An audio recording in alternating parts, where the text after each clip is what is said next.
வணக்கம் நண்பர்களே, முக்கிய செய்திகளை இந்த பதிவில் பார்க்க போகிறோம். அண்ணாமலை அவர்கள் பாஜகவிலிருந்து விலகிட்டாரு அப்படிங்கிற நியூஸு காட்டுத்தீ மாதிரி பரவணிச்சில காலையில். உடனே தமிழக பாஜகவை சேர்ந்த பலர் பிஜேபியுடைய மெம்பர்ஷிப்பை கேன்சல் பண்ணி பிஜேபியிலிருந்து விலகி அந்த ஸ்க்ரீன்ஷாட்டை ஷேர் பண்ணிக்கிருந்தாங்க. உதாரணத்துக்கு, மீனவர் பிரிவுடைய மாநில தலைவர் நான் ரிசைன் பண்ணுறேன் தனிப்பட்ட காரணங்களுக்காக அப்படின்னு சொல்லி லெட்டர் பேடில் கடிதம் எழுதி ரிசைன் பண்ணியிருக்காப்புல.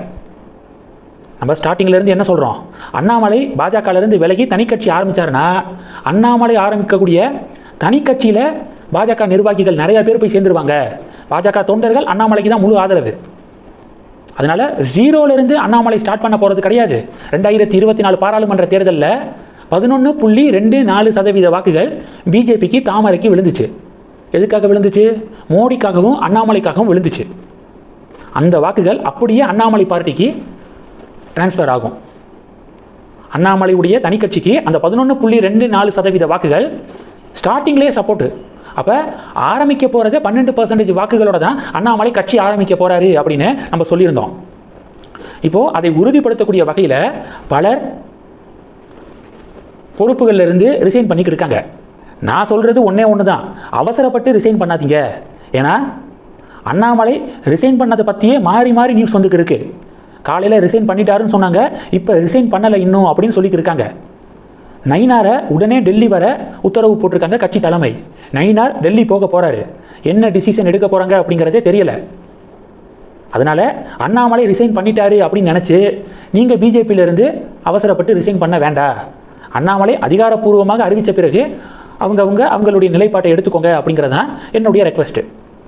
அடுத்து, அண்ணாமலை பிஜேபியிலேருந்து விலகிட்டார்னா தமிழக பாஜகவுடைய நிலைமையை யோசித்து பாருங்களேன்.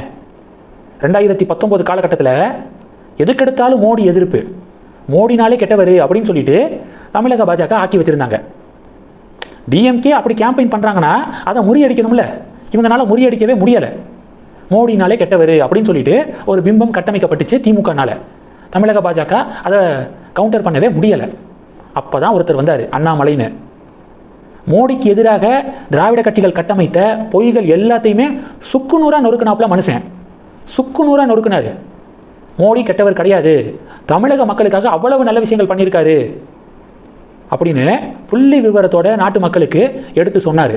அதன் பிறகு மோடி எதிர்ப்பு அப்படிங்கிறது பீக்கில் இருந்துச்சுல 2019, அது படிப்படியாக குறைஞ்சு மோடி நல்லது பண்ணியிருக்காப்புல அப்படிங்கிற இந்த எண்ணம் தமிழக மக்களுக்கு நிறைய பேருக்கு வர ஆரம்பிக்குது. இதுக்கு காரணமாக இருந்தது யார்? அண்ணாமலை.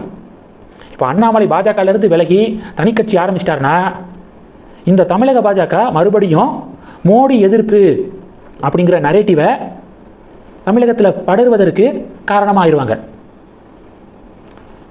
எதிர்த்து ஒன்றும் பேச தெரியாது இவங்களுக்கு. திமுக, டிவிகே மத்திய அரசாங்கத்தின் மீது குறை சொல்லி மோடி எதிர்ப்பை வளர வைக்க பார்ப்பாங்க. ஆனால் அண்ணாமலை தனிக்கட்சி ஆரம்பித்தாலும் அந்த இடத்துல இருந்து பதிலடி கொடுப்பாரு. மோடி பண்ணக்கூடிய நல்ல விஷயங்களை நாட்டு மக்களுக்கு சொல்லுவார். அவர் பிஜேபியில் இல்லைனாலும் அதுதான் அண்ணாமலை. அதனால் என்ன நடக்க போகுதுங்கிறது எனக்கு தெரியலை. பிஜேபியிலே மழை இருக்கலாம், இல்லை தனிக்கட்சியும் ஆரம்பிக்கலாம். நாளைக்கு நாளானைக்குள்ளே ஃபைனல் முடிவு என்ன அப்படிங்கிறது நமக்கு தெரிஞ்சிடும். என்ன முடிவு மழை எடுத்தாலும் அவருக்கு சப்போர்ட்டாக தான் நான் நிற்பேன். நம்மளுடைய ஃபாலோவர்ஸும் அப்படி தான் இருப்பாங்க நான் நம்புகிறேன். பொறுத்திருந்து பார்க்கலாம். தொடர்ந்து கனெக்டில் இருங்க. அடுத்தடுத்து நிறையா பதிவுகளை பார்க்க போகிறோம். நன்றி.